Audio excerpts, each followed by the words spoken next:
Você está na ZYU 604, Associação de Desenvolvimento Cultural e Artístico do Bairro Capela. 10h04.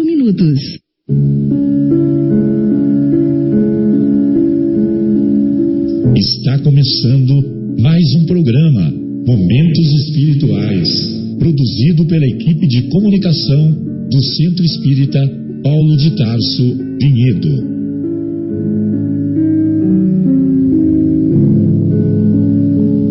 Se guardas contigo o estigma do sofrimento, indagando pela solução dos velhos problemas do ser e da dor, se percebes a nuvem que prenuncia a tormenta e o vórtice traiçoeiro das ondas em que navegas, vem conosco, estudemos a rota de nossa multimilenar romagem no tempo, para sentirmos o calor da flama de nosso próprio espírito a palpitar imorredouro na eternidade, e acendendo o lume da esperança, perseveremos juntos em exaltação de alegria que Deus, o Pai de infinita bondade, nos traçou a divina destinação para além das estrelas.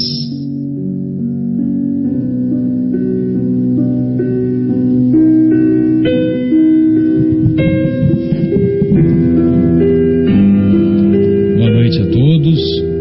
Estamos iniciando mais uma edição do programa Momentos Espirituais, direto aqui do estúdio da Rádio Capela FM 105,9, Capela FM aqui de Vinhedo. Esse programa Momentos Espirituais é um programa produzido pelo Departamento de Comunicação do Centro Espírita Paulo de Tarso, também aqui do município de Vinhedo. Hoje estamos acompanhados do nosso querido Fabinho. Boa noite, Fabinho. Tudo bem? Noite, beleza? Boa noite, amigos ouvintes. É um prazer estar aqui. Foi bem durante a semana, dormiu bem, está bem alimentado, está bem equilibrado do ponto de vista espiritual. Tirando as coisas ruins, Marcelo, o resto tá tudo bom, viu?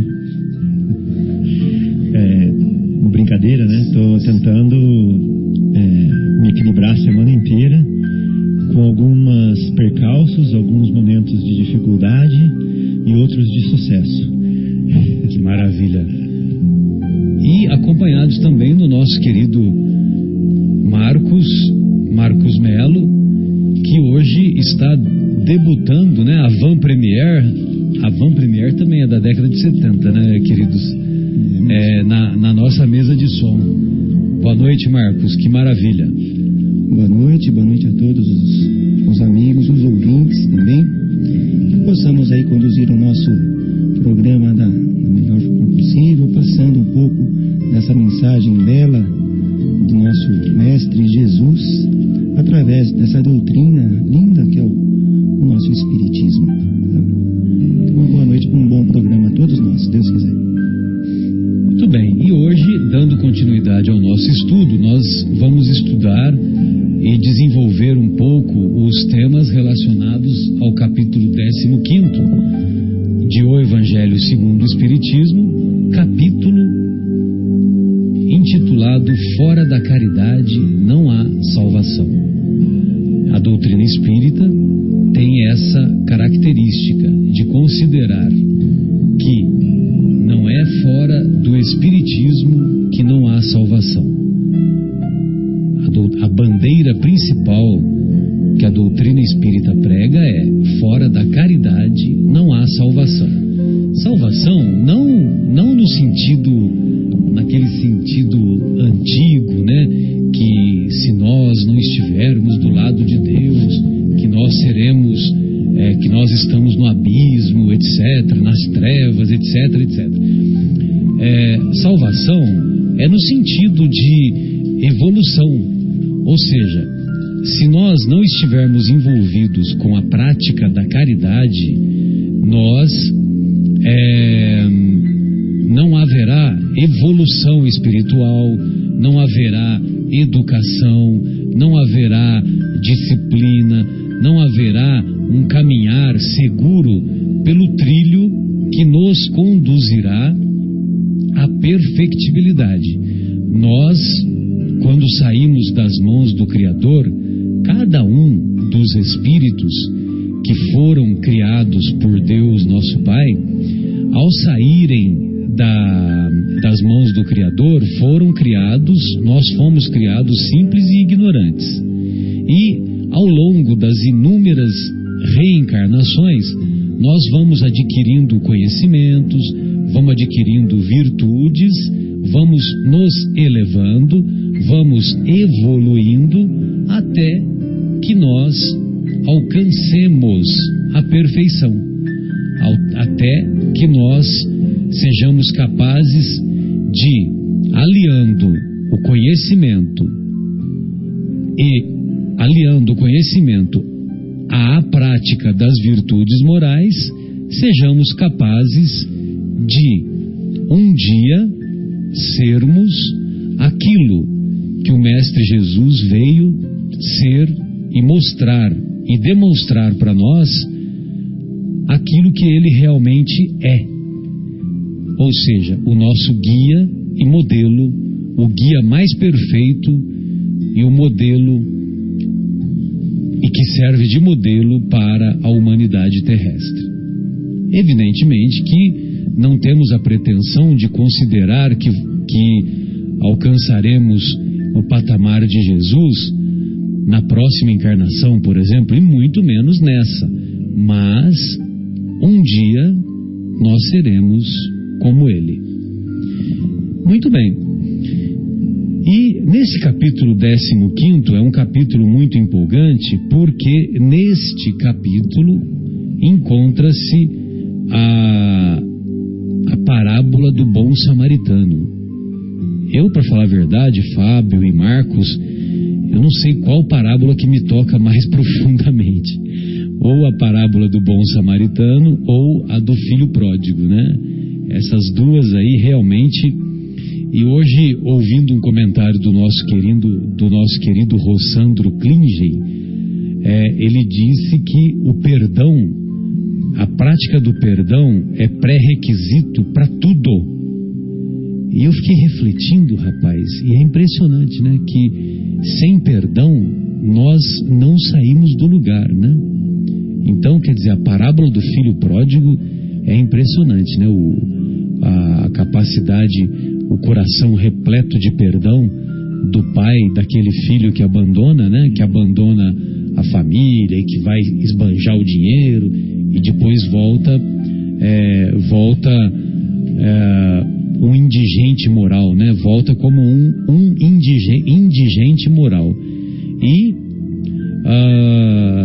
dessa forma, mesmo assim, o seu pai, que na verdade, na parábola, Jesus representa como o próprio Deus, lhe dá todas as oportunidades novamente, evidentemente, porque o próprio Deus possui o seu coração magnânimo, repleto de perdão. Mas a parábola do bom samaritano encontra-se lá em Lucas, lá no capítulo 10, versículos de 25 a 37. É interessante que tem algumas parábolas que só foram compiladas por Lucas, né? E depois, através da leitura de Paulo e Estevão, provavelmente quem as compilou foi Paulo, né? Que antes de partir, antes de morrer, ele passou para Lucas, né? Porque na psicografia do Chico, na obra Paulo e Estevão, num determinado momento, o autor espiritual revela que o desejo, que Paulo tinha o desejo de escrever o Evangelho, mas ele percebeu que não ia dar tempo. Como não ia dar tempo, ele pegou e passou essa incumbência para o Lucas, né? E o Lucas, como era um belo escritor, como ele era médico, então ele tinha bastante conhecimento, os especialistas dizem que ele escreveu o Evangelho num grego muito culto e de muita beleza, entendeu? Então tem algumas parábolas que nós só encontramos em Lucas, a parábola do filho pródigo inclusive, né? Mas lá na parábola do bom samaritano nós vamos encontrar que é no capítulo 10 do Evangelho de Lucas.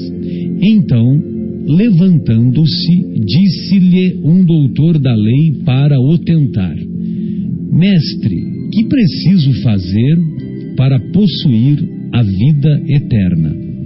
Então o doutor da lei, ele tinha conhecimentos, mas ele queria tentar Jesus, ele queria testar Jesus, ele queria montar uma armadilha para Jesus. Aí, evidentemente que o doutor da lei não sabia que falava com o governador planetário. Aí ele diz assim: Mestre, que ele não queria pouca coisa, né? O que eu devo fazer para possuir a vida eterna, né? Ele não queria pouca coisa. Aí respondeu-lhe Jesus. Jesus responde com duas perguntas. Os grandes sábios, os grandes mestres orientais, muitas vezes usam desse artifício pedagógico. Responde a pergunta com outras indagações. Porque eles querem que o discípulo cresça, né? O discípulo cresça, reflita, aprenda, se emancipe. Emancipe, exatamente. Então Jesus responde: que é o que está escrito na lei? Que é o que lês? Como lês? Ou seja, quando Jesus diz que é o que está escrito na lei, ele quer dizer: vamos limitar a nossa discussão ao que está escrito na lei, a lei de Moisés, dos 10 mandamentos, aqueles ensinamentos todos. E a outra pergunta é: como lês? Ou seja, como você interpreta a lei? Muito bem. Aí o doutor da lei responde.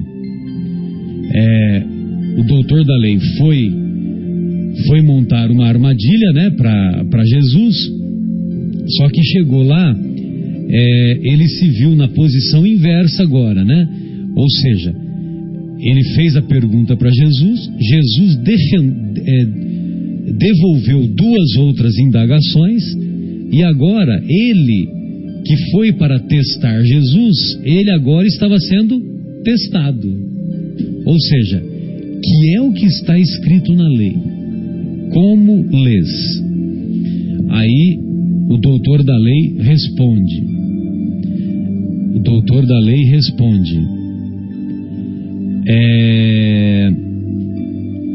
Amarás o Senhor teu Deus de todo o coração, de toda a tua alma, com todas as tuas forças e de todo o teu espírito, e a ti mesmo, e a teu próximo como a ti mesmo.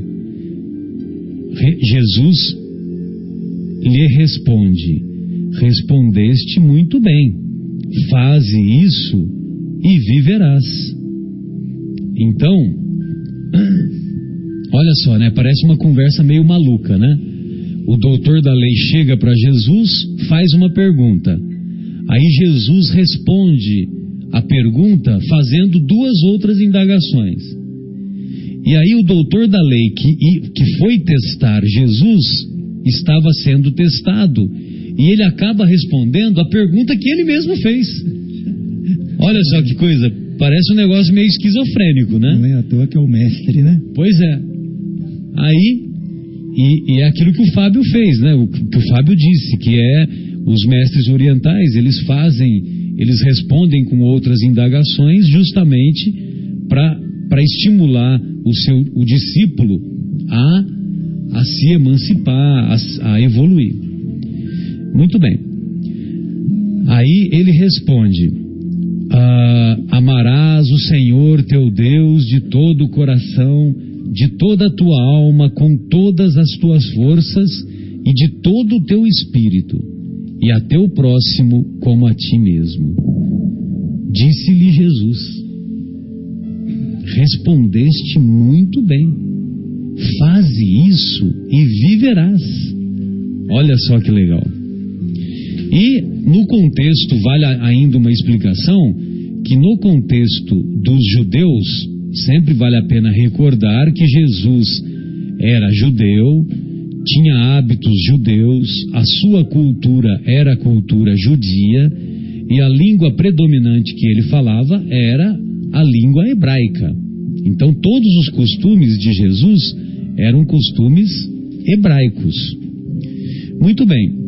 Aí então, lá no... Marcelo, só para Pois não. Um adendozinho aqui,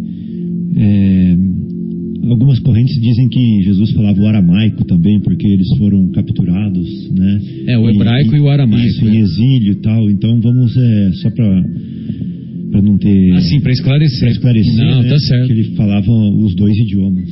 Que o hebraico e o aramaico eram línguas muito semelhantes, né? E é mais ou menos como se fosse o português e o espanhol. Sim. E realmente, você tem razão, Fábio, porque o que Jesus falava com maior frequência era o aramaico. Ali na região dele, né? Ali na região era o aramaico. Mas eram línguas muito semelhantes. Eu quis dizer assim, eu falei mais hebraico, porque a cultura era a cultura predominante hebraica, né? Mas a língua mais falada por Jesus, você tem razão, era o aramaico. E acontece que quando Jesus devolve a indagação, o doutor da lei responde muito bem, né? Responde muito bem. Inclusive o nosso querido Haroldo, né? Ele diz assim que o doutor da lei responde nota 10. Ele responde nota 10 porque ele cita duas passagens do Antigo Testamento. A primeira passagem se encontra lá em Deuteronômio capítulo 6, versículo 4, e a segunda passagem encontra-se em Levítico capítulo 19, versículo 8, versículo 18, capítulo 19, versículo 18. Muito bem, então lá no Deuteronômio capítulo 6, versículo 4, lá é que está escrito: amarás o Senhor teu Deus de todo o coração, de toda a tua alma, com todas as tuas forças, e de todo o teu espírito, e a teu próximo como a ti mesmo.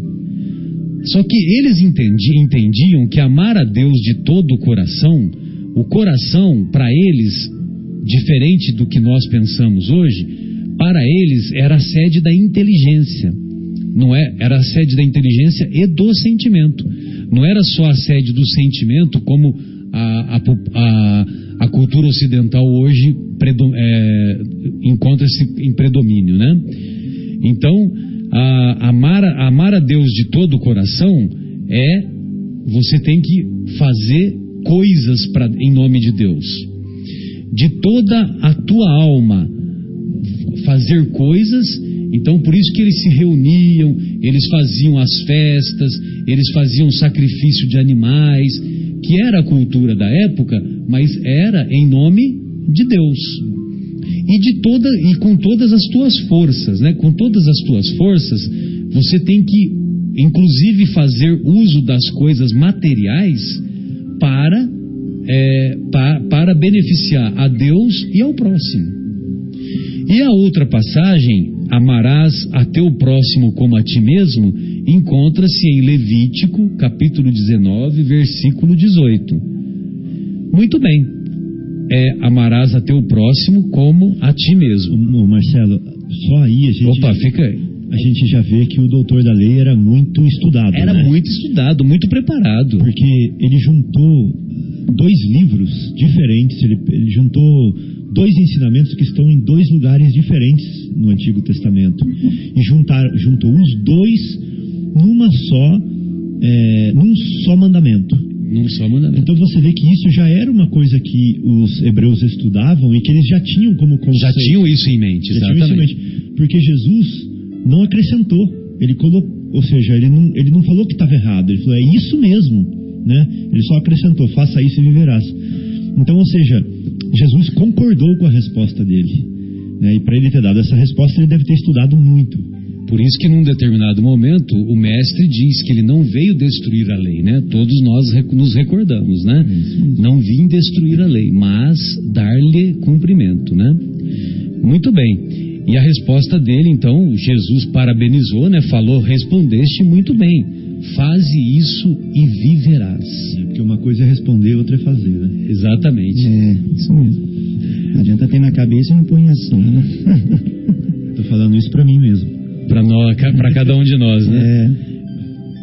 Continuando a parábola diz assim: mas o homem, querendo parecer que era um justo, olha só, querendo parecer que era um justo. Característica dos fariseus, né?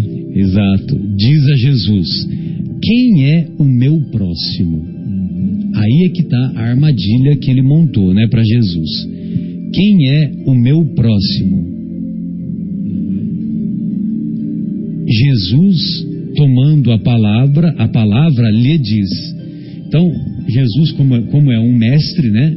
É um mestre dos mestres. Para responder para o doutor da lei quem é o próximo, ele conta a parábola do bom samaritano.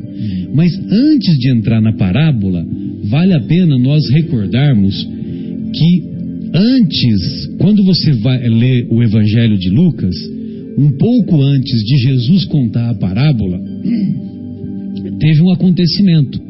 Esse acontecimento foi que Jesus fez uma viagem a Samaria e os samaritanos não o receberam. Não o receberam porque ele era judeu e os judeus tinham muita rivalidade com os samaritanos. Então, a cultura lá do Oriente, se você não oferece pouso e comida para o forasteiro, para o viajante, é uma ofensa muito grande. Agora, como eles tinham uma rivalidade muito acentuada, evidentemente eles simplesmente não receberam Jesus e os seus discípulos. Só que Jesus, como é o mestre por excelência, o pedagogo por excelência, não desistiu da viagem, fez a viagem e tem acontecimentos muito marcantes, né? Inclusive o famoso diálogo com a mulher samaritana no poço conhecido como Poço de Jacó.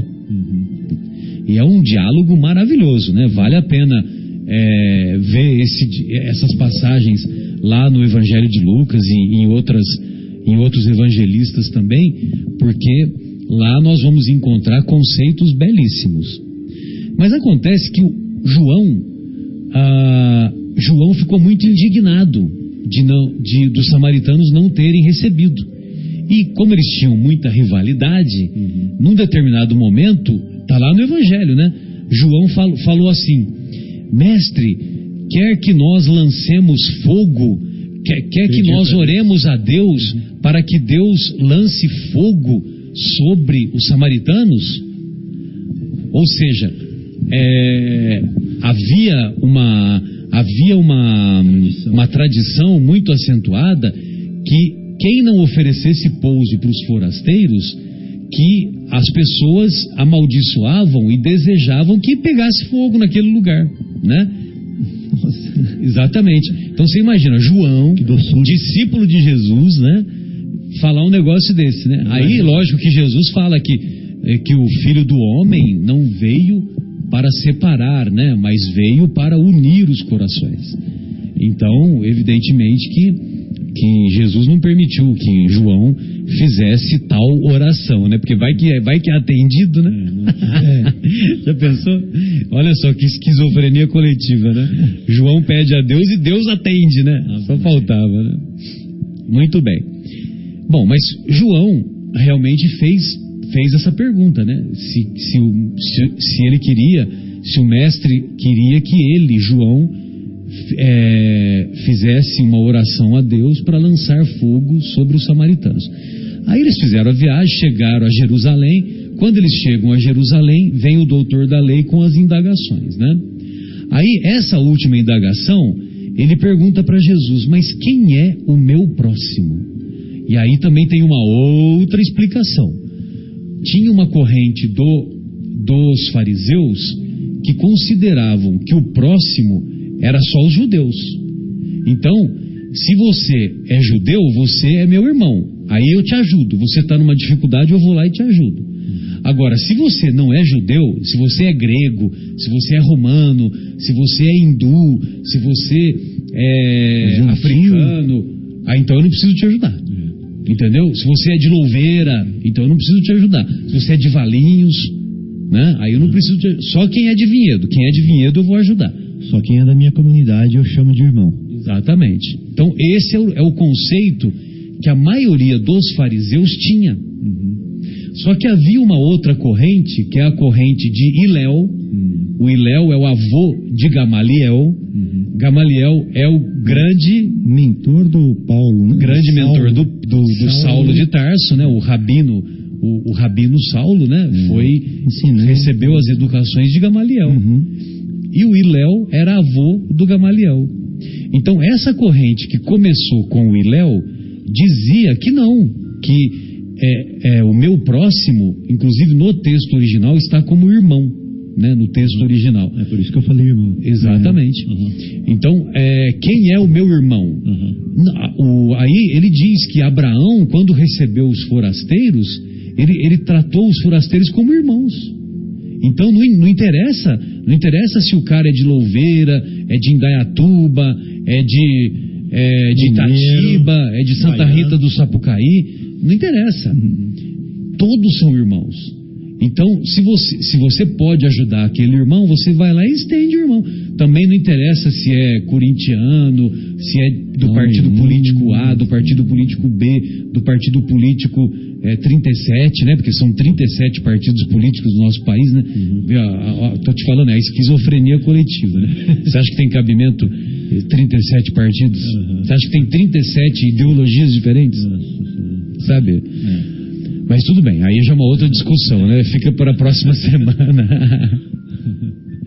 Não, aí tudo bem. Bom, para nós darmos continuidade no estudo da parábola do bom samaritano, então, esse assunto que, quando o doutor da lei pergunta quem é o meu próximo, nós vamos dar continuidade em seguida. Retornamos então com o programa Momentos Espirituais, direto do estúdio da Rádio Capela FM 105,9. Estamos ao vivo, acompanhados do nosso querido Marcos, do nosso querido Fábio, e o telefone aqui da Rádio Capela para os estimados ouvintes que quiserem participar é 3876-6846. 3876-6846. Então, dando continuidade ao estudo da parábola do bom samaritano, nós vamos nos recordar que o doutor da lei fez uma pergunta para Jesus para tentar Jesus, que ele queria saber como é que ele consegue, o que ele tem que fazer para obter a vida eterna. Aí o mestre responde com duas outras indagações: o que está escrito na lei e como lês. Aí o nosso doutor da lei responde: amarás o Senhor teu Deus de todo o coração, de toda a tua alma, com todas as tuas forças, e ao próximo como a ti mesmo. Jesus diz que ele respondeu muito bem, que era só para ele deveria fazer isso e ele viveria a vida eterna.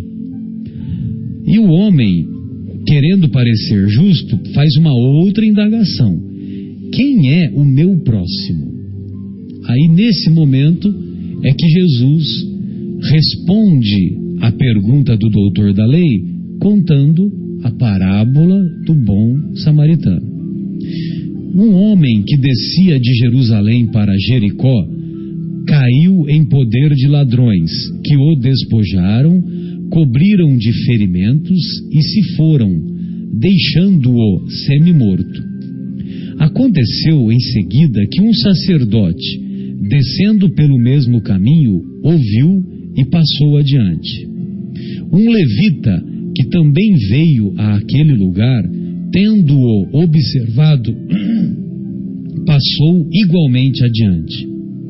Mas um samaritano que viajava, chegando ao lugar onde jazia aquele homem, e tendo-o visto, foi tocado de compaixão. Aproximou-se dele, deitou-lhe óleo e vinho nas feridas e as pensou. As pensou é no sentido de as tratou. Depois, pondo-o no seu cavalo, levou-o a uma hospedaria e cuidou dele. No dia seguinte, tirou 2 denários e os deu ao hospedeiro, dizendo: trata muito bem deste homem, e tudo o que despenderes a mais, eu te pagarei quando regressar. Qual desses 3 te parece ter sido o próximo daquele que caíra em poder dos ladrões? Jesus, depois que contou a parábola, devolve a pergunta para o doutor da lei. O doutor respondeu: aquele que usou de misericórdia para com ele. Então vai, diz Jesus, e faze o mesmo. E ele está falando isso na acústica da nossa consciência há mais de 20 séculos. Então vai, Marcelo, E faze o mesmo. Então vai, Marcos, e faze o mesmo. Então vai, Fábio, e faze o mesmo. Então vai, Guilherme, e faze o mesmo. Mesmo quando você estiver no Rio de Janeiro. Exatamente. Então vai, André, e faze o mesmo, deixando de ser levado. Muito bem. Então vale a pena alguns comentários dessa parábola, que é riquíssima, e para falar a verdade, se a gente for falar, nós ficaremos no programa inteiro aqui, né? Dessa parábola. Então Jesus diz: um homem que descia de Jerusalém para Jericó. O descia de Jerusalém para Jericó. Jerusalém fica a 800 metros do nível do mar, acima do nível do mar, e Jericó fica 400 metros abaixo do nível do mar. Então quem fazia a viagem de Jerusalém para Jericó descia tanto do ponto de vista geográfico quanto do ponto de vista sentimental, do ponto de vista espiritual, porque Jerusalém representava as coisas santas, as coisas sagradas, e Jericó era o centro do comércio da época. Então Jericó representava as coisas mundanas, as coisas materiais. Então, veja você, o sacerdote saía das coisas sagradas e descia para Jericó, em busca das oportunidades materiais. Entendeu? O levita, a mesma coisa. E aquele homem que foi abatido pelos ladrões é um outro ensinamento, né? Quando nós saímos das coisas sagradas e vamos para as coisas materiais, os obsessores nos alcançam. As aflições nos alcançam. Nós somos arrebatados pelas situações mais aflitivas, vamos dizer assim. É mesmo. Entendeu? Quando nós fazemos o contrário, aí tudo bem, né? Aí é céu azul de brigadeiro, né? Não significa que danos materiais, coisas ruins, não venham a acontecer com a gente quando a gente está no caminho da redenção, né? Essas coisas acontecem, mas são coisas que vêm em nosso encontro para nos testar ou para nos ensinar, né? Então não podemos confundir que quem está no caminho da redenção, no caminho de Deus, não sofre percalços, não sofre dificuldades, que sofre sim porque faz parte da escola da vida, né? Da escola que Deus escreveu para nós.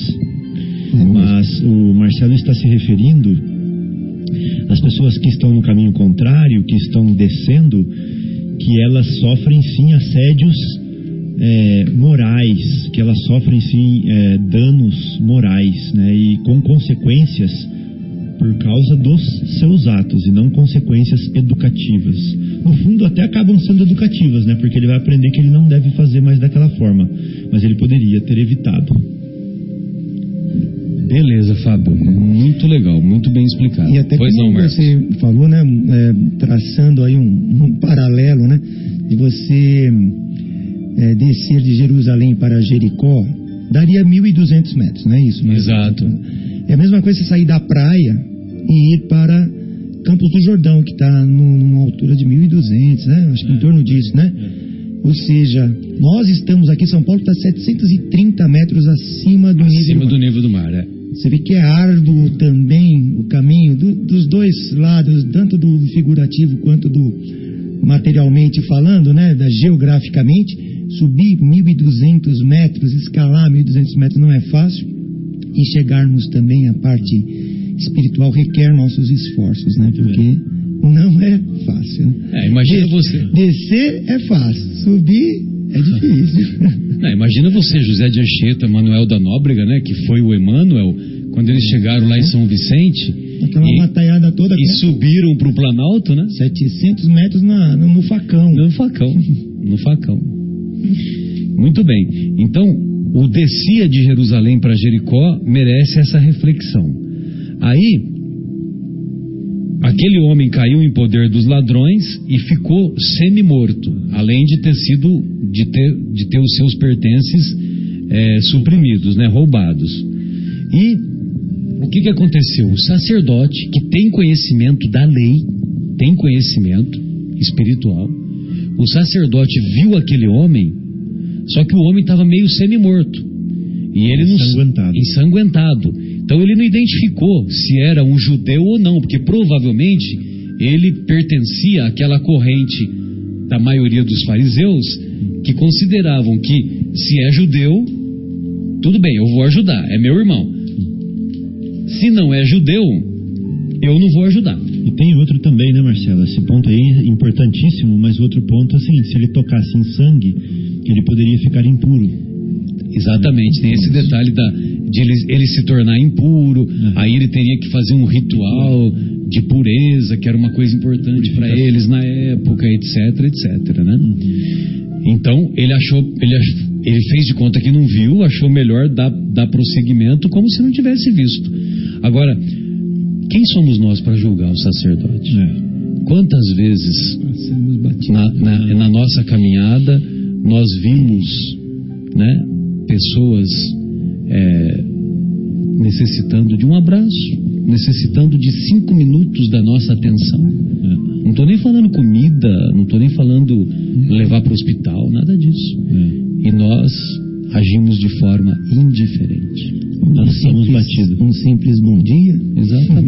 Exatamente. Sabe que o Júlio, né, o nosso amigo Júlio, lá da nossa casa, né, do Paulo de Tarso, ele contou para mim uma cena que ele contou assim, né, com dor no coração, mas ele contou, né, que ele estava passando por uma escada, uma calçada lá em São Paulo, capital. Aí ele passou por um mendigo que estava deitado na calçada, o mendigo, e assim, o cara estava largado, provavelmente tinha bebido também, aquela coisa toda, né? Então ele passou, não fez nada.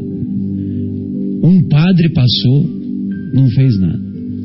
Um pastor passou carregando a Bíblia, também não fez nada.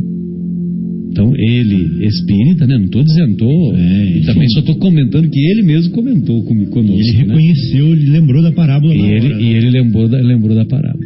Então vejam você a atualidade dos ensinos do mestre, né? A atualidade dos ensinos do mestre. Então quando eu vejo assim pessoas dizerem, não, Kardec está ultrapassado. Kardec está ultrapassado. Jesus, pelo amor de Deus, Jesus está ultrapassado, gente. Que isso? Faze isso e viverás. Jesus é vanguarda. A verdadeira vanguarda é Jesus. A verdadeira vanguarda é Jesus. O Espiritismo reflete, ele é a luz. Exatamente. Atualíssimo, tudo que ele diz é atual e vai ainda perpetuar. Tem muita coisa que nós estamos descobrindo, né, do que ele tem falado. Mas como você falou, Marcelo, isso acontece dia a dia. essa parábola dos samaritanos é corriqueira até os dias de hoje, né? Sim. Não foi a semana passada que foi você que falou a semana passada que o Emmanuel disse que os benfeitores espirituais estudam o Evangelho de Jesus, não é? Acho que foi você que fez o comentário. Não sei se foi eu, mas eu sei que foi no livro Nosso Lar? Não, no livro Obreiros da Vida Eterna, vem um desses emissários, né? E traz um pergaminho de colônias espirituais mais elevadas, e todas as respostas das pessoas que estavam na plateia, que eram pessoas escolhidas a dedo pelo seu trabalho reconhecido no bem, ele lia um pedaço do Evangelho para responder as perguntas dessas pessoas, né? E aí tem se eu não me engano, é o próprio Haroldo que fala que o Emmanuel se sente um crocodilo, um jacaré. Isso. Quando ele vai nas esferas mais altas estudar o Evangelho. Imagina. E ele que é o nosso mestre em interpretar o Evangelho, né? A gente tem todos aqueles livros dele, né? Que a gente usa para entender melhor. Então imagina, ele se sente um jacaré. Ele se sente um crocodilo, e nós então, hein? É a pulga do crocodilo. Meu Deus. Por aí. Bom, então o sacerdote viu o homem semi-morto, não fez nada, não considerou como irmão, como próximo. O levita é aquele secretário particular do sacerdote, né? As funções são muito semelhantes, né? O levita, e também ele é muito culto, ele é muito estudioso também, né? Eles eram considerados como guardiões do templo porque eles preservavam a palavra, tal, né? Eles eram da tribo de Levi e eles poderiam, eu acho que, se tornar sacerdotes também, se eu não me engano. Só os da tribo de Levi, eu acho que poderiam se tornar sacerdotes. Né? Tem esses detalhes aí, né? Muito legal. Então, e aí o levita viu aquele homem semi-morto e também não fez nada. Agora, o samaritano foi lá e cuidou daquele homem. Mas um detalhe, Marcelo, esse detalhe eu quero deixar para você. Ah, tá. Não, mas não é o que você vai falar, não. O que eu vou falar é outro, é o seguinte. Jesus fala na parábola que ele foi assaltado por ladrões, né, que bateram nele. Mas o samaritano, quando passa, não sabe de nada. Ele só vê uma pessoa caída ali, né? Uma pessoa caída, ensanguentada. Ele não sabe se ele é judeu, se ele é samaritano, se ele é publicano, se ele é... O que ele é? Ele não sabe, né? E aí ele realmente se toca daquele jeito. Esse é meu irmão, não importa de onde ele vem, nem para onde ele vai, nem quem ele é, nem quem ele foi, nem quem são os parentes dele, mas ele é meu irmão, ele é meu próximo, eu vou ajudá-lo. E ele fez isso por quê? Porque ele foi movido de compaixão. Né? Ou seja, não nasceu dele, né? De certa forma, ele tinha um coração já arado, né? Rasgado pelas lições da vida. De certa forma, o copo dele, o vaso, já estava tão limpo que uma gota do orvalho divino, né? Que uma luz de Deus brilhou dentro dele, né? Ou uma semente de Deus brotou nesse coração arado, já forjado, né? Tratado, e ele foi capaz de refletir a bondade divina, né? Na sua atitude. Ele foi tomado da bondade divina, né, Marcelo? Acho que era isso que você estava se referindo. E o interessante é Jesus utilizar o samaritano como exemplo, ou seja, de quem você não esperava nada. Imagine você, o Steven Spielberg, fazendo o filme dessa parábola, 2 horas de duração. Então, o João, porque o Jesus está contando a parábola, né? Está contando a parábola não só para o doutor da lei, como para os apóstolos que estão em volta. Então, nessa hora, imagine a cena, o Steven Spielberg vai lá e coloca a câmera para ver a reação do João Evangelista, né? Do João, o discípulo que Jesus amava. O João deve ter sacudido a cabeça e falado assim: meu Deus, samaritano não. O João, ele deve ter ficado muito envergonhado, né? Porque o herói da parábola É a pessoa que pertence ao povo que ele queria que Deus mandasse fogo lá. Entendeu? Já pensou a cena? O Steven Spielberg faz uma cena dessa? Exato. Então, Jesus deu uma demonstração de que não existe bairrismo, né, na legislação divina, né? Exato. Ou seja, o amor, ele está em qualquer lugar, dentro de qualquer coração possível. Né? Não importa de onde ele vem, quem ele é. A caridade, na caridade, ela tem que, não importa a raça, distinção de cor, enfim, opção sexual, partido político, time que torce, religião. A caridade, ela está dentro do coração do homem, né? Teria que ser praticada, e é uma forma de se salvar. Sim. Fazendo a caridade. Exatamente. Então, o amarás o Senhor teu Deus de todo o coração, de toda a tua alma, com todas as tuas forças, foi o que o samaritano fez. Né? Porque o próximo como assim mesmo. Porque aquele homem que estava semi-morto, ele é filho de Deus ou não é? Ele é filho de Deus. Então, se o samaritano, movido por compaixão, cuidou dele, primeiro ele usou a inteligência, né? Que é aquele negócio de amar a Deus de todo o coração. Usou a inteligência, de toda a tua alma, né? Foi lá, pensou as feridas, tratou das feridas, colocou óleo, aquela coisa toda, que também tem função de limpeza, né? De medicinal, essa coisa toda. E ainda tirou do bolso, com todas as tuas forças, ele usou das próprias forças materiais para o bem-estar da recuperação, para a recuperação daquele homem que havia sido encontrado semi-morto. E só mais um detalhe, Fabinho, antes de passar o comentário para você, é que esse homem que foi encontrado semi-morto, de propósito, ele é o único que não é identificado. É verdade. Né? É mesmo. Ele não é identificado.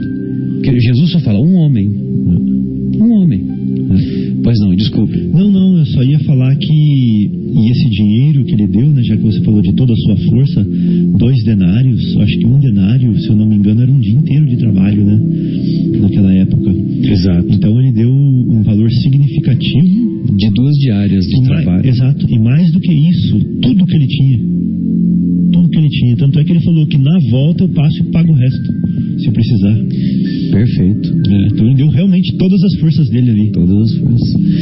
Então vamos fazer mais uma pausa musical e em seguida retornaremos com o final dessa parábola que é empolgante. Não percam.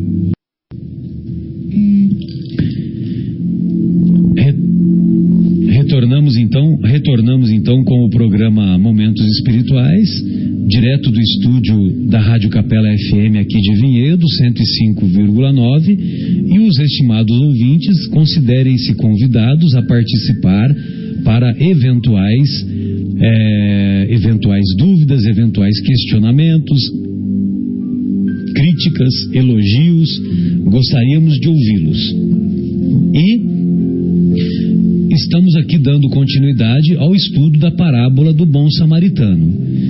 Então, nós estávamos comentando que o João Evangelista deve ter se sentido muito envergonhado pelo fato de que o herói da parábola do bom samaritano é o samaritano. Então, imaginem vocês como ele deve ter ficado. Cara de ué. A cara de ué. Muito bem. Depois que Jesus, vamos recordar, o doutor da lei perguntou quem é o meu próximo.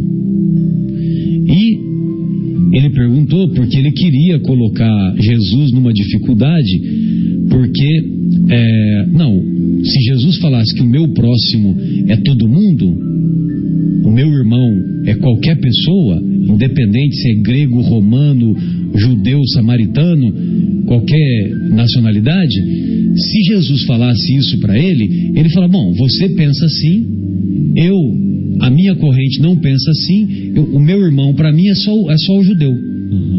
Então, se Jesus falasse isso, ele ia cair fora, né? Falou, não, você pensa assim, eu não quero nada, eu não penso desse jeito, e passar bem, sinto muito.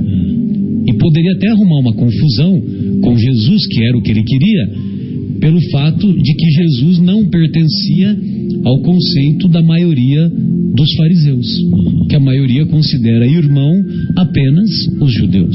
Só os judeus deveriam ser ajudados numa situação aflitiva. Só que Jesus é o mestre dos mestres, é o pedagogo dos pedagogos, é o psicólogo dos psicólogos, é o médico dos médicos. Então, Jesus não respondeu diretamente. Jesus contou a parábola do bom samaritano. Depois que termina a parábola, o que ele faz?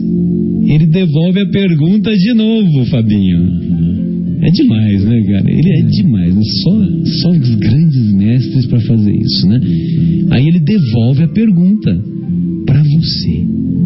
Quem é o próximo daquele homem que foi roubado e encontrado semi-morto e deixado semi-morto no caminho de Jerusalém a Jericó? Olha só, entendeu? É Zap e 7 copas, né? É Zap e 7 copas. Ou seja, pois não. Não, pode falar.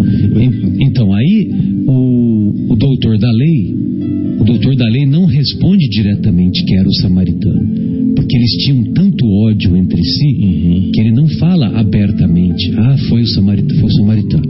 Não, ele não fala isso. Um orgulho, até esse detalhe tem, né?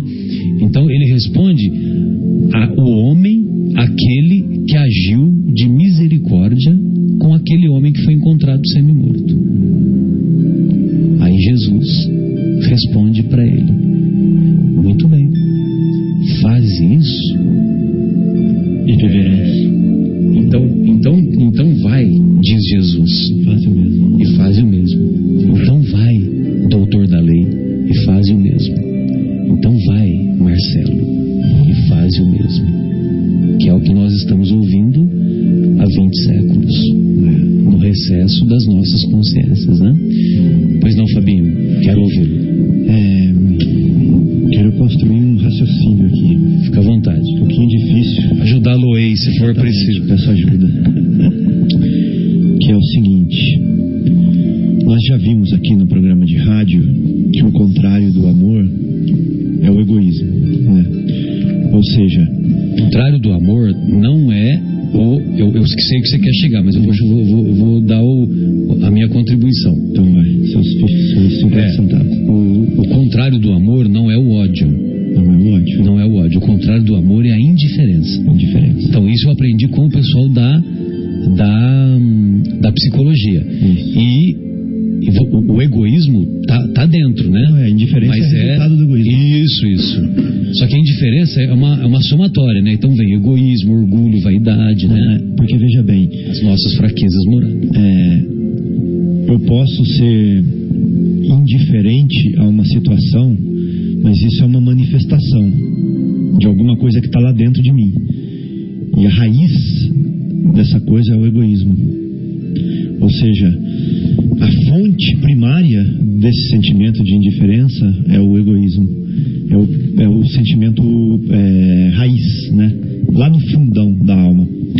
Sem dúvida, perfeito. E esse egoísmo se manifesta como indiferença, né? Ou seja, eu sou indiferente a você, ou seja, você não fede e não cheira para mim. Aliás, quem é você? Você nem existe para mim. Que é o orgulho, né? Vai somando, né? Egoísmo, orgulho. Exatamente. Então, não faz nenhum. Indiferente é quando não faz diferença, né? Então você não faz diferença nenhuma para mim se você existe, se você não existe, se você está na minha frente. Se você está semi-morto no meu caminho, na minha frente ou não. Exatamente.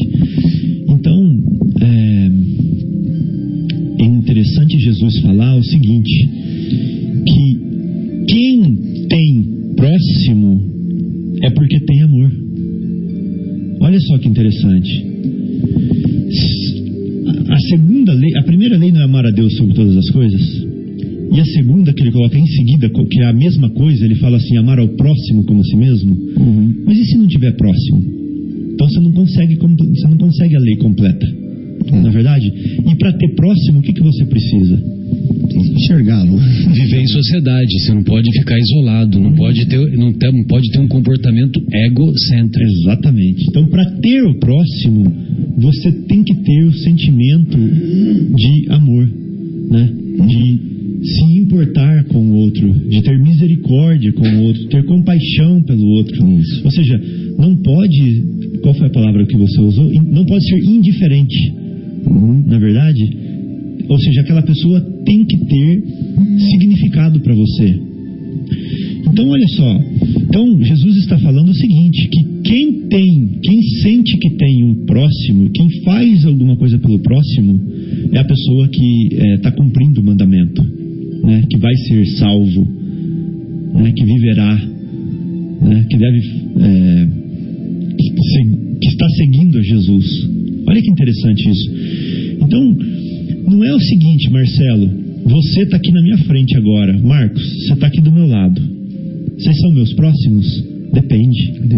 Porque vocês estão atendendo uma condição de ser próximo. Qual é? A proximidade física. Né? Dimensional. Tem outra que vocês estão atendendo, que é a temporal.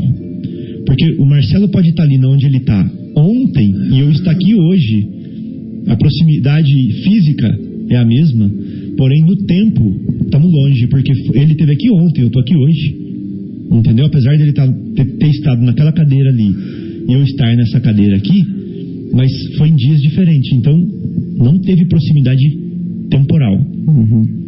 Agora, Jesus está se referindo à proximidade afetiva, do afeto.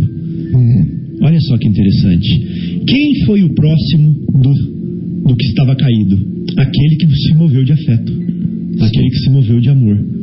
Olha só que interessante. Aquele que se importou, que foi movido de compaixão, foi tocado pela compaixão, né? Então, essas três condições foram atendidas. Ele estava no mesmo lugar, no mesmo tempo e foi tocado de amor, né? Então, é muito lindo isso, porque ele está falando o seguinte nessa parábola, que quando você tem amor, né, aquele que está do teu lado, perto de você, virou seu próximo. Sim. Mas se você não tem amor, aquele que está do teu lado, no mesmo tempo em que você está, não é seu próximo. Exatamente, porque predomina a indiferença.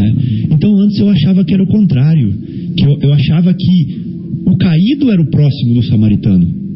Mas não, Jesus põe ao contrário. Ele fala assim, não, o samaritano é o próximo do caído. Sim.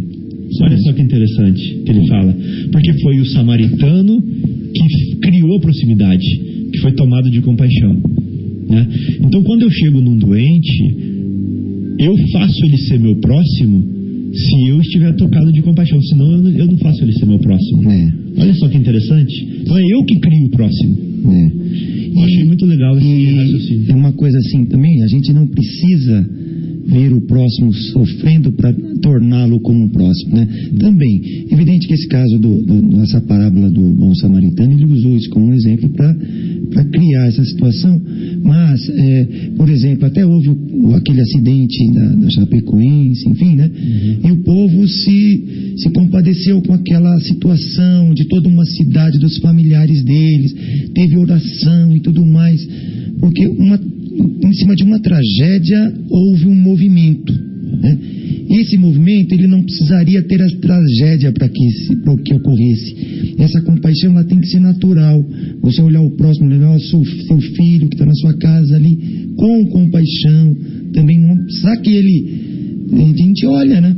Os filhos com compaixão, precisa dele ficar doente, precisa ficar com dó e ir lá tratar dele. Assim que tem que ser, talvez, né? E é isso, talvez, que aí o Paulo, até puxando o gancho, né, pro Paulo, que com aquela célebre carta, né, de São Paulo aos Coríntios, né, Marcelo, que ele vem falar desse amor, né, desse amor ágape, que está no grego, na carta, estava escrito ágape, que é um amor transcendental, que é a caridade, né, a coisa, exatamente, de você dar o que você não tem, de dar o que você não tem. Dar o que você tem... No sentido figurado, né, Marcos? Exatamente. Dar de tudo, né? De tudo. Mesmo que você esteja te fazendo falta aquilo, mesmo tempo. Poxa, eu não tenho tempo, estou atrasado, mas pare e dê aquilo que você não tem, o seu tempo, né? Não só a parte material, né, Marcelo? É isso. Perfeito. Acho que a gente pode até separar esse trechinho, né, da carta de Paulo aos Coríntios, né? Porque ela é belíssima, né? E dar prosseguimento, né? Antes, Sérgio, fica à vontade. Você encontra a carta de Paulo aí? Fica à vontade. Eu queria aproveitar para ler um trechinho aqui do André Luiz, daquele livro que a gente gosta. Opa, maravilha. Do Evangelho. Ainda bem que você trouxe. Que ele faz o seguinte, ele fala assim, será que a gente precisa ser salvo ou não precisa ser salvo? Né? Porque o tema de hoje é fora da caridade não há salvação. Mas aí você falou no começo assim, salvação de quê? Né? Ele está querendo dizer evolução, ou seja, progredir, né? Você falou. E eu vou complementar. Eu acho que é salvação de nós mesmos. Salvação de nós mesmos, do abismo que nós encontramos nas nossas ilusões, do abismo das nossas fraquezas morais, entendeu? É Jesus estendendo a mão. Só que é aquela história, o problema é que nós estendemos a mão para Jesus, só que nós queremos trazer Jesus pro abismo também. E Jesus não vai fazer isso jamais. Entendeu? Jesus, se você der a mão para Jesus, der a mão firme, com vontade de subir, de sair do abismo, ele vai estender a mão. Agora, você querer levar Jesus pro buraco é impossível. Não tem como. Porque ele está no outro patamar, imagina. Ele tá muito bem seguro. Sem contar que ele tem mais o que fazer, né? Então eu vou ler umas coisinhas aqui, Marcelo, já que a gente chegou à conclusão que também é salvar-nos de nós mesmos, né, das nossas tomadas para os erros, das nossas tendências ainda primitivas, né, das nossas ilusões e tentações.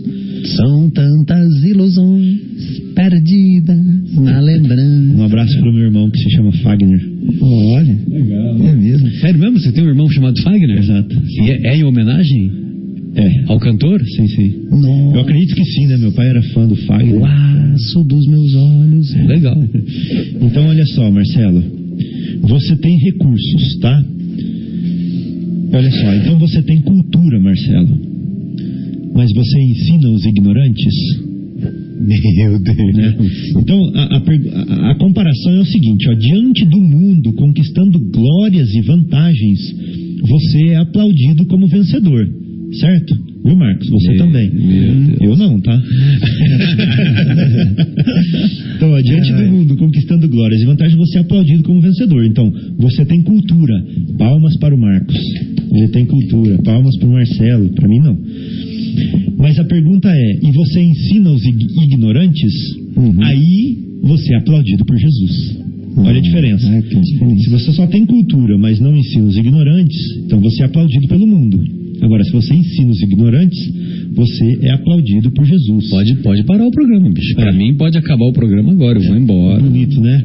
Então, olha só. Entretanto, se você não ensina os ignorantes, você está insulado no egoísmo e distante da caridade. Você está indiferente, né, para com o próximo. Perante a lei divina, você é apenas um vencido. Olha que lindo isso. Olha. Demais, hein? É lindo, né? Esse André Luiz acho que é melhor parar o programa, cara. Eu não vou resistir a isso aí, não. Então ele fala assim, você tem roupa, Marcos, mas você auxilia os maltrapilhos? Você tem mesa farta, Fábio, mas você favorece os que não têm? Né? Você tem saúde, Marcelo? Isso você faz, Marcelo. Socorre os enfermos.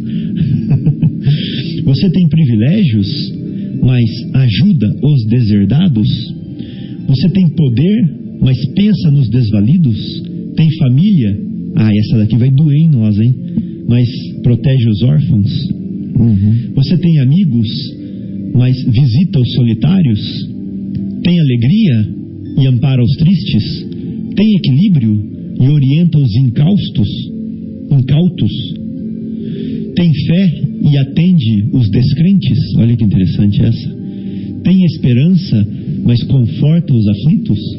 Então eu vou ler de novo, ó. Diante do mundo, conquistando glórias e vantagens, você é aplaudido como vencedor.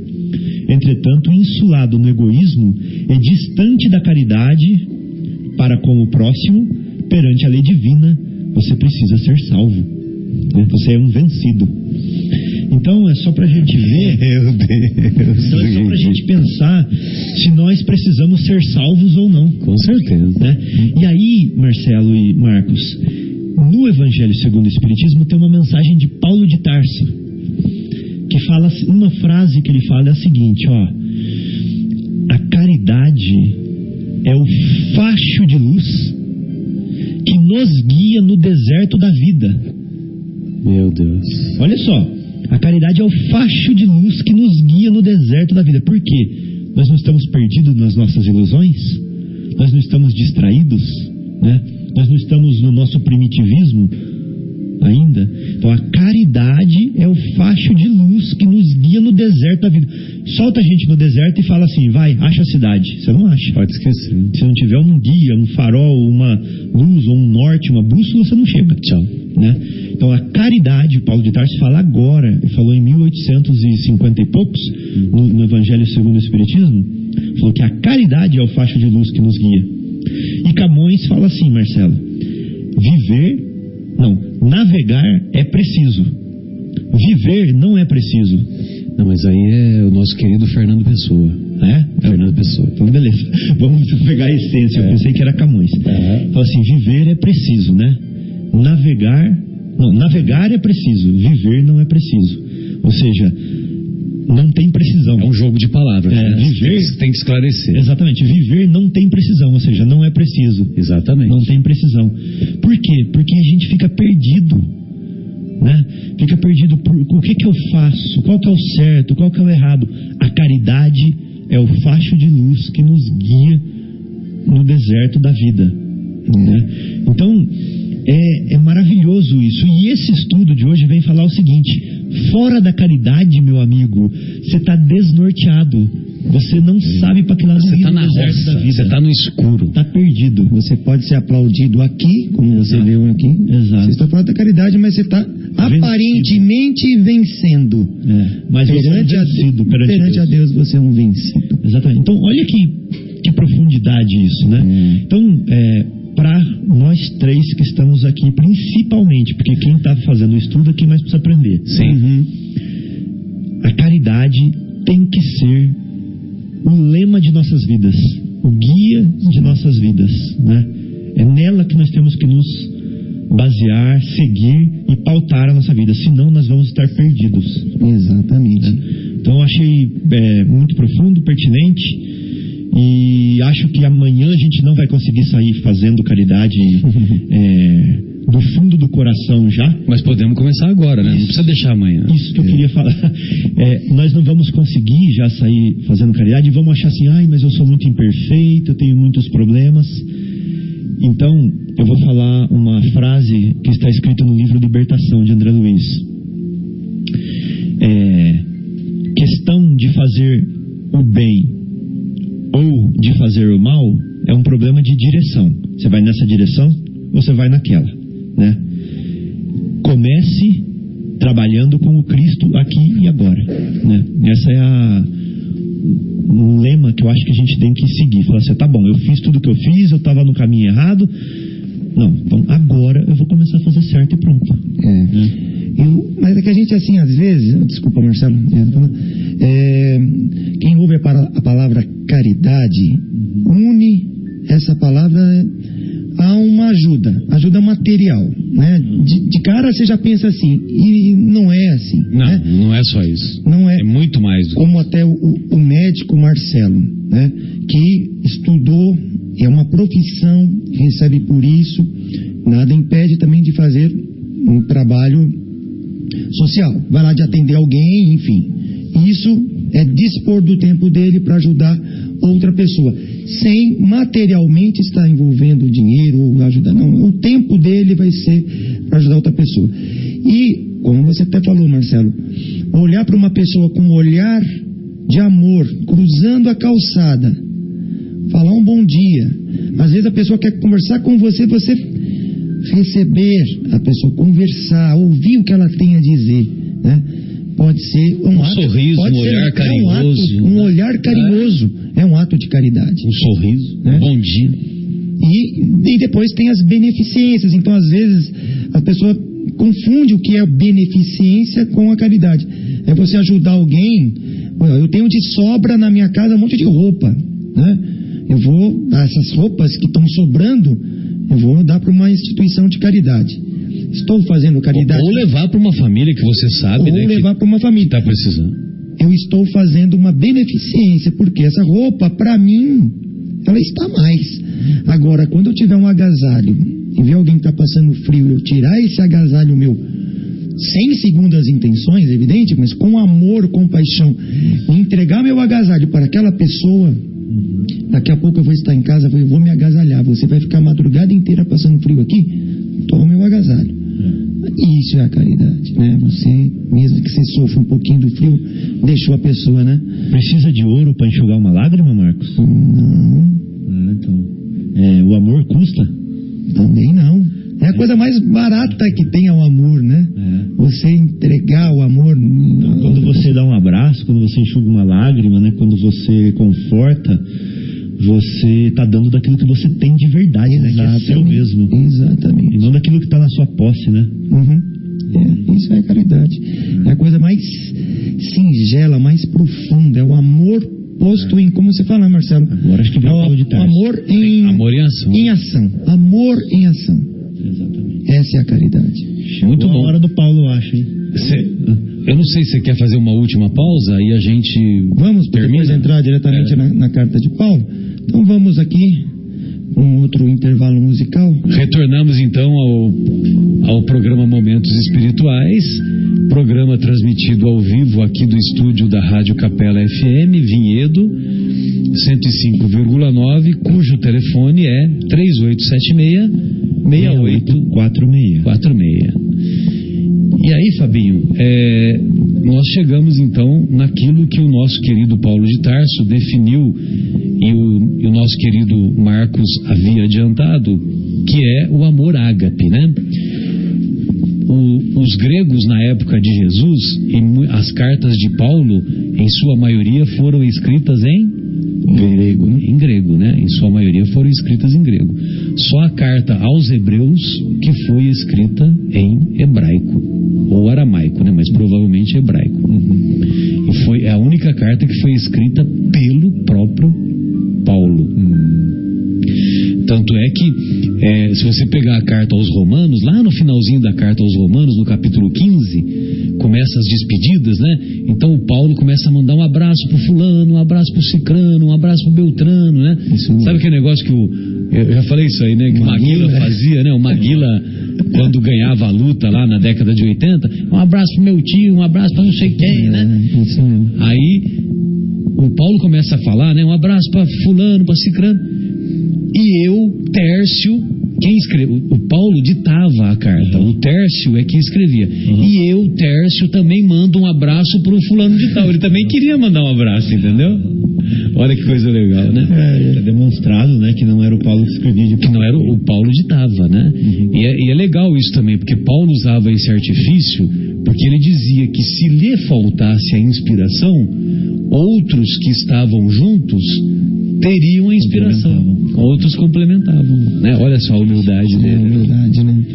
Então, mas os gregos na época, eles tinham 4 conhecimentos sobre o amor, né? Então, o que era? Tinha o amor eros. O amor eros é aquele amor sexual, aquele amor de atração física, né? Por isso que vem a palavra erótico, né? Por isso. E que é importante, né? Porque para nós nos unirmos com outra pessoa, nós temos que ter essa atração física, né? Muito bem. O amor eros. Aí, a outra forma de amar é o amor fratellos. O amor fratellos é aquele amor, irmão, aquele amor que é da família, né? Eu amo meu pai, eu amo minha mãe, os meus familiares, etc, etc. Aí uma outra forma de amor é o amor filos, que é o amor aos amigos, né? Você, Fábio, gosta de mim? Ora, eu também gosto de você. Você, Marcos, gosta de mim? Ora, eu também gosto de você. Tem uma certa conveniência, às vezes, nesse Muitas amor. vezes é uma conveniência, exatamente. Acho que aí eu vou embora de Vinhedo e esqueço do Marcelo. Exatamente. A Efigênia, né? Lá de Munique, a nossa Efigênia. Um abraço, eu lembro Efigênia. muito dela ainda. Muito bem. E finalmente o amor ágape, né? Aí sim, o amor ágape é o amor incondicional. É o amor que nós não colocamos rótulos, transcendental. É um amor que você não coloca condição nenhuma. Então, quando nós sentirmos pelo mendigo da rua o amor, o mesmo amor, a mesma intensidade, o mesmo jeito que nós sentimos pelo nosso pai, pela nossa mãe, pelos nossos irmãos, nós não precisaremos mais reencarnar, porque nós já teremos atingido um nível de evolução muito ampla, né? Aí sim é capaz que nós reencarnemos no sentido de missão, né? Essa coisa toda. Mas é muita pretensão, tem muito chão pela frente, né, de nossa parte. Por isso que talvez Jesus dizia assim: quem é minha mãe, quem são meus irmãos, né? Demonstrando pra gente que o amor dele era esse amor incondicional, né? Sem condições. Exatamente. Quem ama, ama. Tem até um fim intransitivo, né? Um nome de um livro, né, do Mário de Andrade, intitulado Amar, Verbo Intransitivo. Muito bem. Aí nós vamos encontrar a carta de Paulo aos Coríntios, e olha que interessante. Não é aos palmeiros. Não é aos palmeiros. Mas lá na carta de Paulo aos Coríntios, Coríntios eram os habitantes da cidade de Corinto. E Corinto era uma cidade que era um centro comercial, mas também era um centro de prostituição, de perdição, de que os habitantes de Corinto eram muito envolvidos com a parte erótica, né? Vamos dizer assim.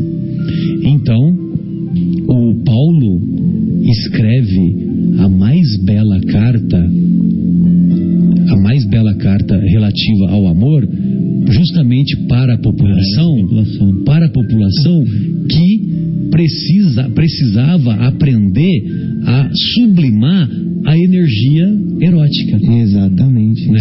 A transformar a energia erótica do amor erótico em energia do amor transcendental. E até em uma das viagens, uma das viagens dele, acho que foi a primeira que ele esteve em Corinto, ele ficou horrorizado, né, com a situação da cidade, né, que ele acho que talvez dali ele já começou a ter aquela compaixão por aquele povo que estava totalmente perdido, né?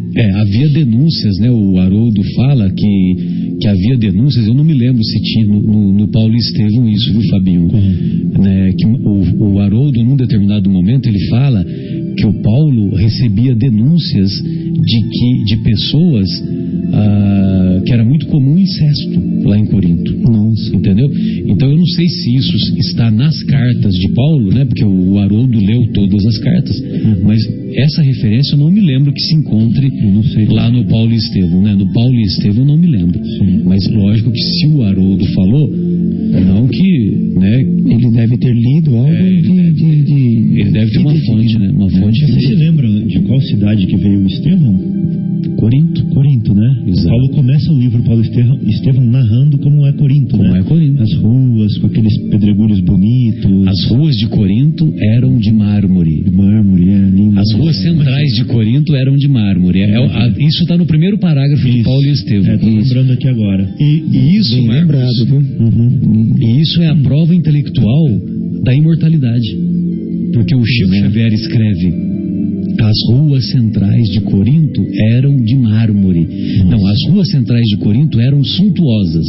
Ele escreve assim: eram suntuosas. Aí, o livro foi escrito em 1941, Paulo e Estevão. Não tinha Google. Nem Wikipedia. Nada. Aí, na década de 70, um grupo de pesquisadores, de arqueólogos, né? Arqueólogos da arqueologia bíblica, eles publicaram uma enciclopédia de arqueologia bíblica, e os pesquisadores, ao escavarem as ruas centrais da Corinto antiga, testificaram que as ruas centrais de Corinto eram de mármore. Olha só, gente. Então, quando o Emmanuel escreve as ruas centrais de Corinto eram suntuosas, ele não está enfeitando, não. Ele está dando uma informação. E essa informação caracteriza a prova intelectual da imortalidade. Era uma das maiores cidades da época, né? Sim, era uma das maiores cidades. Grega. Exato. Foi lá que você deu. Ah, não, foi em Éfeso, né? Uma aula que você deu. Isso. Lá no segundo. Nós falamos das cartas. Segundo aprendizes, né? Isso. De Paulo aos Efésios, né? E aí eu falei da cidade, já fiz uma pesquisa, aí eu usei o Google mesmo, né? Você mostrou onde era a banca do Paulo, né? A banca de Tessalônica. Isso. Você vê que bacana, Casa de Maria. Lá tá a casa, tem uma gruta quase de pedra, que dito que lá foi a casa de Maria. Ela morou em Éfeso junto com João. Era uma das maiores cidades do mundo, Éfeso, né? Que bonito, né? Naquela época era muito desenvolvida. Era uma das primeiras bibliotecas, enfim. Tem várias outras coisas, deixaremos para o outro. Não, é uma das maiores bibliotecas, complementa que essa eu não me lembro. Isso, foi uma das primeiras bibliotecas de Éfeso. De Éfeso. Foi totalmente destruída, foi saqueada, tudo. Mas o governador daquela cidade, ele era muito culto, então ele quis fazer ali uma biblioteca e fez, né? Uma das primeiras bibliotecas mesmo, antes mesmo da biblioteca Alexandria, me parece que tinha uma biblioteca também no Egito. Antes mesmo não, talvez é da mesma época. Acho que deve ser contemporânea. Contemporânea, até foi depois. A biblioteca de Alexandria já era muito antiga, muito conhecida. Éfeso foi da época de Cristo, enfim, né? Éfeso já era grande naquela época a cidade. Mas é uma cidade belíssima, hoje só ruínas, né? Devastada por tremores de terra. E na primeira epístola de Paulo aos Coríntios, lá no capítulo 13, nós vamos encontrar talvez a mais bela, a mais inspirada carta de Paulo, né? O trecho onde se encontra a maior inspiração, quando ele diz assim: ainda quando eu falasse todas as línguas dos homens e a língua dos próprios anjos, se eu não tiver caridade, serei como bronze que soa e um símbolo que retine. Só uma paradinha, Marcelo. Pois não, lógico. Essa tradução está usando a palavra caridade, né? E algumas traduções usam a palavra amor. Amor, que é o amor ágape. Exatamente. Então é só para deixar claro, né, que caridade, como você mesmo falou, é o amor em ação, né? Então, seja caridade ou seja amor, a ideia é a mesma. A ideia é a mesma, isso mesmo. Legal, Fábio, para deixar bem esclarecido, né? Que quando nós estivermos falando de caridade aqui, nós estamos falando amor ágape, amor em ação. Isso, amor materializado, né? Virando alguma coisa palpável. Até porque Paulo podia usar outra palavra, filos, né? Não, eros, com certeza não utilizaria. Ou fraternos, que seria amor também, mas ele usou ágape. Por que ele usou ágape? Porque a ágape é o que? É a caridade em ação. É o que não é o amor em ação que é a caridade. Então, serei como bronze que soa e um símbolo que retine. Ainda quando tivesse o dom de profecia, que penetrasse todos os mistérios, e tivesse perfeita ciência de todas as coisas, ainda quando tivesse toda a fé possível até ao ponto de transportar montanhas, se não tiver caridade, nada sou. E quando houvesse distribuído os meus bens para alimentar os pobres, e houvesse entregado o meu corpo para ser queimado, se não tivesse caridade, tudo isso de nada me serviria. A caridade é paciente, é branda e benfazeja. A caridade não é invejosa, não é temerária, nem precipitada. Não se enche de orgulho, não é desdenhosa, não cuida de seus interesses, não se agasta, nem se azeda com coisa alguma, não suspeita mal, não se rejubila com a injustiça, mas se rejubila com a verdade. A caridade tudo suporta, tudo crê, tudo espera, tudo sofre. Agora, estas 3 virtudes, a fé, a esperança e a caridade, permanecem, mas dentre elas, a mais excelente é a caridade. Você viu tudo, mais os tudos aqui de Paulo de Tarso, né? Olha lá, a caridade tudo suporta, tudo crê, tudo espera, tudo sofre. Ela não se rejubila com a injustiça, mas se rejubila com a verdade. Queridos amigos, vamos nos despedir então, agradecendo sobretudo a Deus, aos benfeitores espirituais, a oportunidade de mais este encontro, mais este estudo, e que nós desejamos do fundo dos nossos corações que esses nossos pequenos conhecimentos, singelos conhecimentos, possam ser úteis para os corações que nos ouviram. A nossa ideia é atingir o seu coração, porque, como diz a nossa querida poetisa Cora Coralina, a vida só vale a pena ser vivida se nós tocamos o coração daqueles que cruzam o nosso caminho. Como aquele homem que foi encontrado semi-morto e que teve o coração tocado pelo samaritano, e ele também tocou o coração do samaritano. Boa noite a todos, boa semana. Um grande abraço, Fabinho, suas considerações, fique à vontade. Última reflexãozinha, né, com depois da leitura, né, das palavras de Paulo, que são mais que uma poesia, lembrar aos ouvintes que a doutrina espírita traz o conceito de reencarnação, né?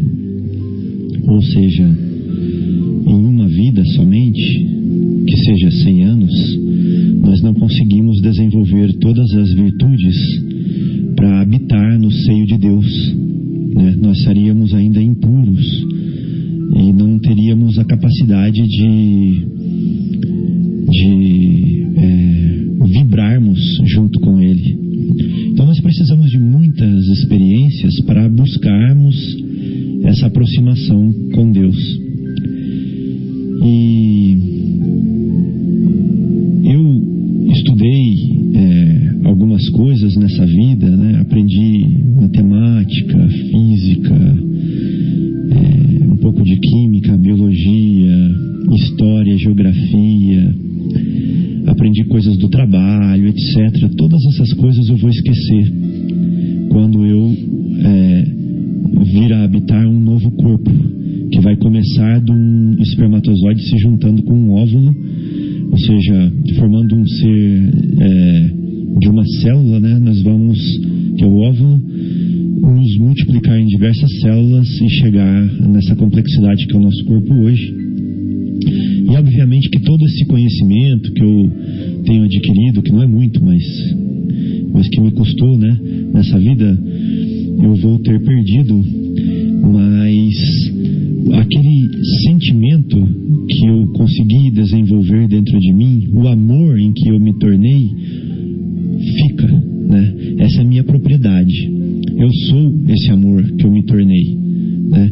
E mesmo quando eu perca o meu corpo, que eu perca o conhecimento, que eu perca a matemática, que eu perca o que quer que seja, eu volto sendo esse amor que eu forjei, né? Que eu me tornei. Então, esse é um convite para que nós absorvamos